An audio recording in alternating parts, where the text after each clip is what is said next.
Oke, selamat malam Jepret Team. Kembali lagi di Depdagri Dewan Pandit Indonesia Dalam Negeri.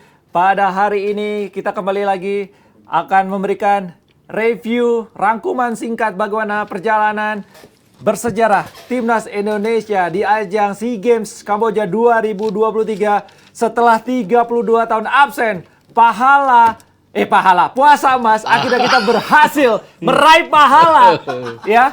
Mendapatkan emas, doa dan dukungan dari Jepret dan masyarakat Indonesia diijabah terkabul. Alhamdulillah. Oke, ini dari babak penyisian grup. Banyak yang bilang Indonesia tidak menemui lawan berarti karena grupnya tim ini kurang tangguh gitu. Gimana sampai akhirnya bisa melaju ke final? Ya, kita sebenarnya juga pernah merasakan situasi itu 2019 juga ya. Tapi saat itu kita sampai juga ke final gitu ya. Iya.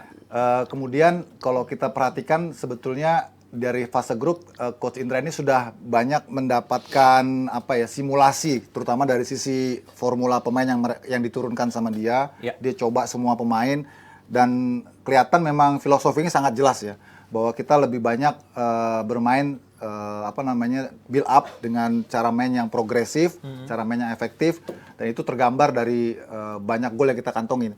Walau sebetulnya bukan berarti tanpa celah ya, di pertahanan kan kita juga PR.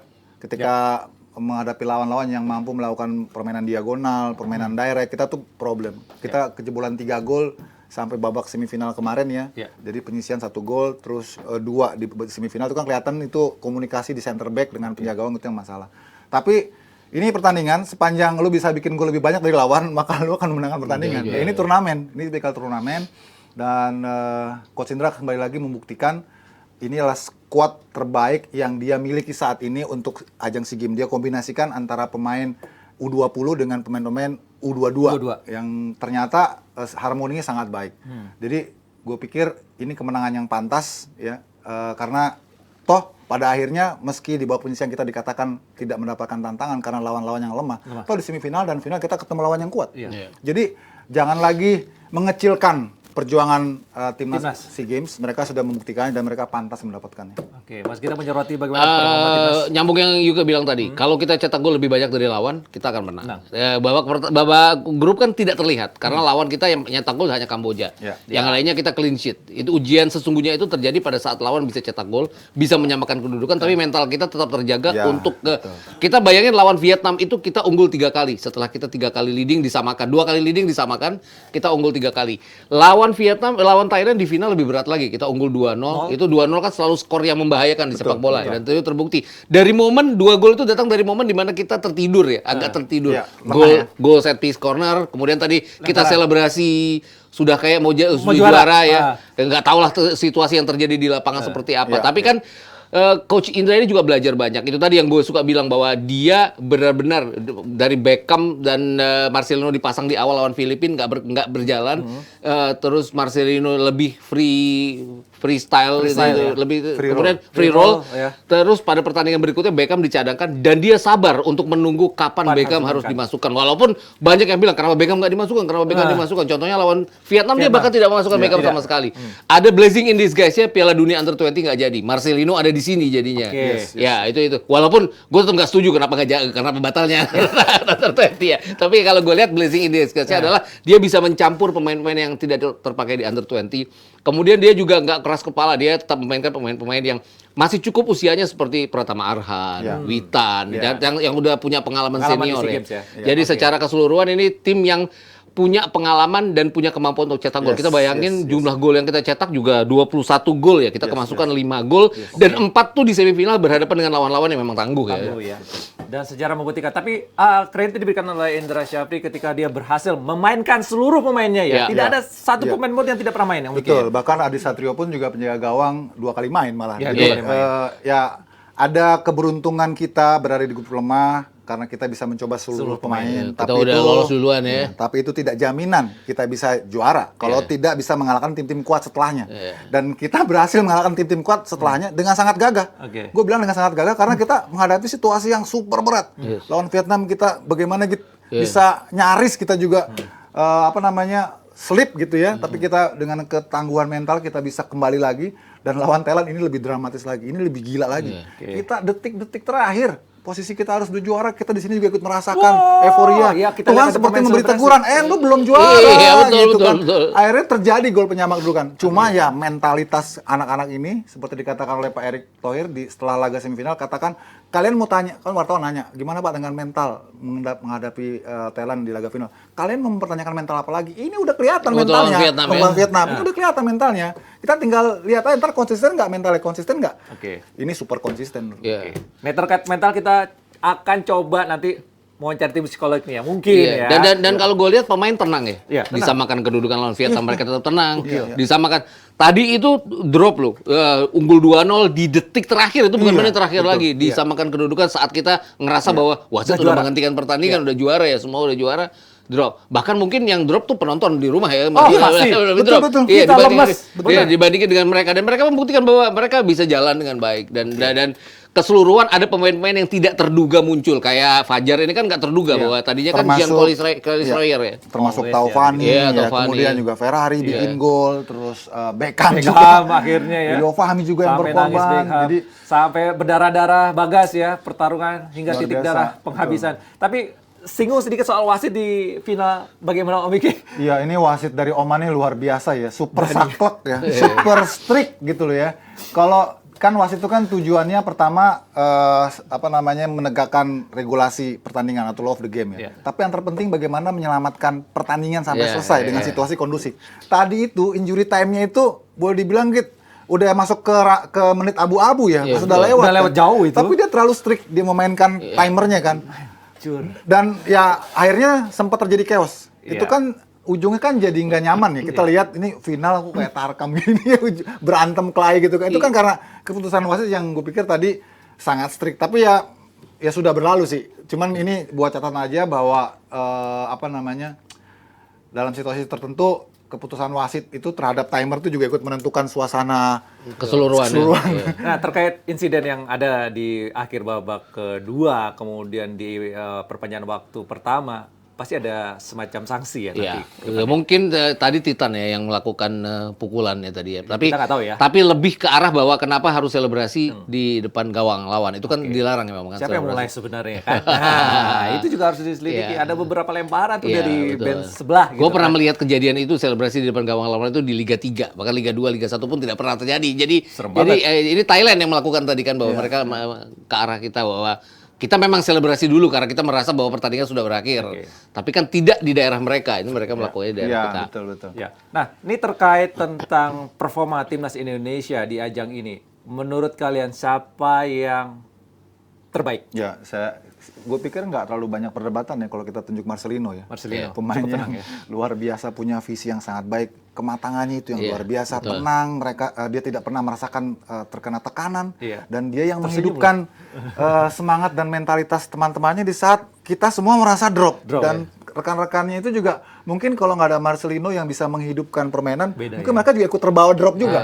Dan kita lihat ya sampai di detik terakhir ya Marcelino masih bisa berlari gitu. Iya. Ini dan ingat, ini Marcelino bisa main 2 SEA Games berikutnya loh. Iya. Karena dia Dia kelahiran umur yang masih punya, karena ya. kelahiran 2004. Sekarang kan ini untuk kelahiran 2001. Heeh. Jadi besok itu kalau masih U22 gitu ya. Itu dia masih bisa main di Dua SEA SEA Games Games. 2025. 2025. Oke. Dan kalau gue ngeliatnya Marcelino itu pada saat kita lawan Filipina kan kita nggak jalan bener kan. Iya. Dia yang memecahkan deadlock ya dengan Iya, gol pertamanya. betul, betul. Terus lawan Myanmar juga di saat kita belum cetak gol di mana kita sangat menekan dan menguasai jalan pertandingan harus Iya. ada orang yang membuka deadlock dan itu yang dia melakukannya. Dia nggak nyetak gol di pertandingan-pertandingan berikutnya tapi dia benar-benar mengalirkan bola dan segala macamnya. Oke, jadi memang pemain terbaik memang pantas diberikan oleh Marcelino. Iya. Setuju Jabra Tim? Setuju lah ya pastinya. Oke, ini kita berbicara tentang regenerasi selain Marcelino yang mungkin masih bisa tampil di event SEA Games berikutnya. Siapa lagi Om Ike regenerasi? Iya. Siapa yang keluar, siapa yang masuk, yang bertahan? Kalau dilihat dari komposisi sekarang. Kalau lihat dari usia kelahiran kan ya, ini SEA Games yang dimainkan kelahiran 2001-2022. Jadi besok itu kelahiran 2003-2004, yaitu Ferrari, terus Marcelino, terus siapa Ada namanya? Robbie Darwis nanti ya. Yang dari U20 ada Robbie Darwis, ada Janadin Faris, terus ada si Kakang ya, terus ada Arkan Fikri. Yes. Itu nggak akan jauh-jauh dari situ. Yes. Tinggal bagaimana mereka ini terus dikawal, dijaga agar terus berkompetisi. Itu yang kadang-kadang kan kita agak slip ya, karena terlalu klub-klub ini memikirkan target-target juara, akhirnya mereka nggak dapat menit bermain ntar bisa hilang tuh. Nah itu yang Skill-skill kita harus ya, jaga, benar. makanya jangan cuma kita euforia liga dengan pemain asing 5+1 gitu. Iya, sekarang udah jadi 5+1 malah ya. Pemain lokalnya nggak diperhatiin. diperhatiin. Gila, dari gitu. 3+1, 4+1, sekarang 5+1. Dan yang SEA Games ini yang bikin menarik adalah kita nemu juga sekarang ya pemain nomor 9 nih. Ada Ramadan Iya, Sananta ya. penerusnya Dimas Derajat ya. Iya, Dimas Derajat terlepas bahwa dia tidak selalu tampil konsisten, tapi dia kan tadi yang membuka 2 gol yang membuat kita ada di atas angin gitu tadi. Dan 5 gol yang dia ciptakan itu kan waktu AFF kan gue berkali-kali bilang kenapa dia cuma dimainkan pada saat pertandingan melawan Brunei. Kenapa nggak dicoba pada saat pertandingan penting lawan Vietnam di GBK, Thailand di GBK? Karena dia ini kan yang tidak tertebak oleh kekuatan tim-tim itu gitu. Oke, dan akhirnya terjawab ya dengan torehan 5 gol ya Iya. oleh Ramadan Sananta, dan satu lagi ada 5 gol siapa? Fajar. ya? Fajar. Oke, dengan tadi menyebut bahwa Indra Syafri sebagai pelatih spesialis turnamen, apa berikutnya layak dipertahankan? Iya, bagaimanapun tugas dia ini kan sebenarnya stuntman ya. Karena tidak direncanakan untuk menjadi pelatih SEA Games untuk kali ini ya. Mengingat ketika itu rencananya kan Sintayong megang U20 sementara ini barengan dengan World Cup, World Cup, akhirnya dipercayakan ke Indra Syafri. Jadi saya kira dikembalikan saja sebagaimana komitmen awal. Karena ini tugasnya sebagai pengganti dan sekarang kita harus angkat topi, dia sukses, dikembalikan ke Sintayong. Karena kan emang janjinya PSSI begitu kan, Asian Games tuh dikembalikan ke Sintayong. Asian Games tuh U23 gitu ya? U24 ya? U24 sekarang, U24 ya. Oke. Tim-tim ini bisa, tim ini masih. Tapi saya yakin pasti mayoritas pemain ini akan dipertahankan. Karena secara mental Sudah terbentuk. mereka sudah matang gitu. Tinggal dijaga konsistensinya aja. Dan itu kan buat pelatihan ke senior nanti ya, ada Piala Dunia kualifikasi segala macam. Jadi yang penting sih buat kita tunjukin bahwa pelatih-pelatih lokal kita nggak kalah gitu aja. Kalau di kelompok umur udah terbukti lah gitu. Nah, ini ngomongin pelatih nih, menurut Mas Gita dan Yuki pasti ada dong kontribusi STY di squad. Oh iya ada. Iyalah. Pastilah. Gue juga tidak akan menilai bahwa misalnya kita tidak progres lebih lanjut di Asian Games. Asian Games itu kan ajangnya pasti lebih sulit dari SEA Games. Jadi nggak bisa dibilang apple to apple juga kalau mereka gagal terus ini berhasil beda emas ya. gitu. Ya, ini kan levelnya Asia Tenggara, yang satu ASEAN. Tapi ingat juga jauh sebelum itu kita juga harus hargai karena mereka ini angkatan 2002 itu angkatannya pelatih Fahri Husaini. Iya betul. Ya mereka juara waktu di AFF U16 2018 itu ya mereka ini Fajar yang main. Terus waktu itu ada Supriyadi, Hernando yang penalti. Yang tidak terlihat oleh masyarakat. Ada Komang gitu loh. Jadi kita harus, jadi jangan, oh ini asuhan ini, nggak ada. Semua pelatih kelompok umur sebelumnya ikut berkontribusi membangun pondasi dengan pemain-pemain ini. Gitu. Baik. Itu aja sih. Kemarin sempat Om Yuki bilang ya, beberapa waktu lalu lah nggak jauh-jauh bahwa tidak boleh ada lagi namanya pelatih A, Dikotomi pelatih B. ya? Nggak boleh Iya, ada kita demi timnas gitu kan. Gitu, siapapun pelatihnya kita tetap dukung timnas. Tidak ada kotak-kotakan soal pelatih. Karena pelatih itu bisa berganti kapan aja. Kapan aja. Tapi timnas Indonesia tetap. Di hati. Betul. Tetap Oke, satu. kredit point buat kedepannya untuk timnas Indonesia, Mas Gita. Ini ya gambaran bahwa kedepannya kita akan banyak talenta-talenta yang bisa mengisi tim senior. Asian Games aja lah dimulai duluan. Kan ini ada peningkatan dari under 22 ke under 24. Kemudian ada kualifikasi Piala Dunia. Nggak muluk-muluk bahwa kita akan bisa masuk 12 besar. Progres bagus di grup itu yang penting ya di sana. Kemudian nanti ada Piala Asia di mana kita udah ketahuan grupnya dengan siapa kan. Vietnam, Jepang, Irak. Ada Vietnam di sana. Vietnam yang selalu jadi momok kita kan sudah bisa kita kalahkan di under 22. Senior ya kita harus coba juga untuk bisa mengalahkan. Oke. Om Yuki? Ya, gue pikir udah nggak perlu lagi ada yang membantah ya bahwa kita punya potensi. Ya. Nggak cuma dari sisi pemain, tapi pelatih-pelatih kita juga terbukti mereka membuktikan bahwa mereka kompeten. Sehingga marilah kita sama-sama untuk saling mendukung lah untuk pembangunan sepak bola Indonesia ini lebih baik ke depannya di bawah ketua umum yang baru ya. Ini awal yang sangat baik sekali buat Erick Thohir untuk memulai mendayu perahunya ya. Udah bagus, dia datang sebentaran langsung dapat ini kan emas, apalagi dia kasih 3 bulan dia, 3 bulan pegang dia. Kasih motivasi langsung, dia datang langsung ke sana. Ke final ya? Semifinal, final. Sampai dia minta izin untuk bisa terus mendampingi tim sampai final, kan itu bukti perhatian yang luar biasa di tengah kesibukannya yang sangat padat gitu. Oke, alhamdulillah. Terima kasih tim, terima kasih Om Yuki, terima kasih Mas Gita. Sama-sama. Atas review kita tentang perjalanan timnas Indonesia di ajang SEA Games Kamboja 2023. Luar biasa, sekali lagi salut untuk semuanya yang sudah memberikan yang terbaik akhirnya kita berhasil merebut medali emas setelah 32 tahun absen. Sekali lagi, selamat untuk semuanya dan timnas Indonesia. Sampai ketemu di Depdagri selanjutnya.